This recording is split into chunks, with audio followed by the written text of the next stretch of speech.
Grammar article আমি ঠিকঠাক মতো লিখতে পারতাম না, বলতে পারতাম না, এবং ভুল হতো, এবং সেন্টেন্স মেকিংও করতে পারতাম না, সমস্যা হয়ে যেত।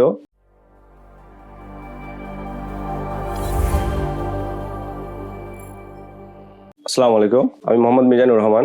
আমি পাবনা থেকে এসেছি। আমার ব্যাচ নাম্বার হচ্ছে SW2418। আমার অনার্স মাস্টার শেষ হয়েছে। আমি বিদেশে হায়ার স্টাডির জন্য আইএলটিএস কোর্স করতে যাচ্ছি। বিদেশে যাওয়ার জন্য ইংলিশের যে কোনো একটা প্রফিসিয়েন্সি টেস্ট দরকার।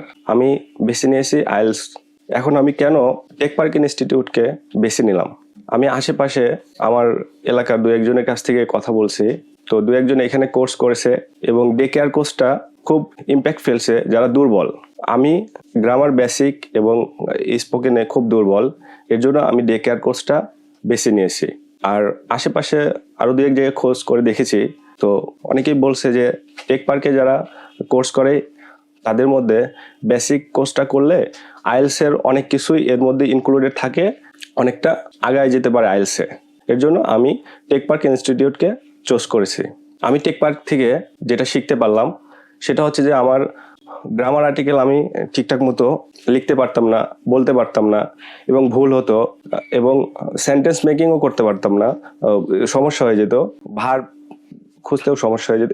এই ধরনের সমস্যা ফেস করার কারণে আমি এখানে ভর্তি হয়েছিলাম, এবং আমার এখন যেটা হয়েছে আমি ইজিলি মোটামুটি কথা বলতে পারি, এবং গ্রামারের ইমপ্রুভমেন্টটা অনেক ভালো হয়েছে, এবং ফাউন্ডেশনটা আমার কাছে মনে হয়েছে আগের থেকে অনেকটা উন্নত হয়েছে। এখানকার পড়ানোর সিস্টেমটা ভালো লেগেছে, এবং এখানকার টিচাররা খুবই আন্তরিক।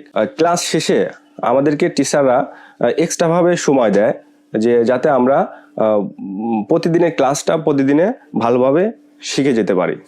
নতুন যারা আইএলটিএস কোর্স বা ইংলিশ প্রফিসিয়েন্সি টেস্টগুলো দিতে চায় তার জন্য আমি সাজেস্ট করব টেক পার্ক ইনস্টিটিউট। এখানে ডে কেয়ার কোর্স করানো হচ্ছে, এবং ডে কেয়ার কোর্সের যে মডিউলটা, এই মডিউলটা খুবই আইএলটিএস-এর জন্য ভালো, এবং এখানে ভর্তি হলে আপনারা অনেক বেনিফিট পাবেন আমি মনে করি। কারণ আমি ঢাকাতে দু একজনের সঙ্গে যাদের সাথে কথা বলেছি, আমার বড় ভাইয়ের সাথে কথা বলছি, এবং টেক পার্ক ইনস্টিটিউটে আমার কাছে মনে হয়েছে ভালো। Thank you so much.